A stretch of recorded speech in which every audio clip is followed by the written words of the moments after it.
Энэ гурван цэцэрлэг эргээд сүнжээ болоод нийлээд энэ хүү төслөө амжилттай хэрэгжүүлээд зөвлөмж байдлаар гаргаад за цаашдаа зорилго зорилттой хэрэгжүүлж хамгийн анхны нийт бодлого одоо манай өөрөөр хэлбэл 10 сая тавар цэцэрлэг дээр энэ хүү төслөө өнөөдөр ингээд нээлттэй хийж байгаа. Зорилго юм цасан байгаа одоо сургуулийн боловсролын байгууллагад орон аар гэдэг үзэл санааг л одоо түгээн дэлгэрүүлээ.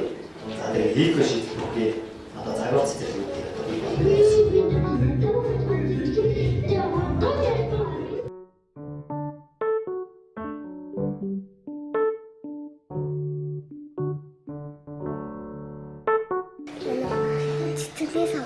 Цэцэгний сав хийх юм уу? Амдааны сав ашиглаа хийх гэж юм уу? Шавны гэрээс. Хаасар хийсэн.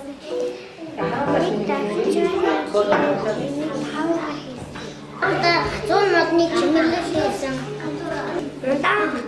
Зоруулаар хийсэн. Би нэг дуг цаг хийсэн. Би навчаар хийсэн.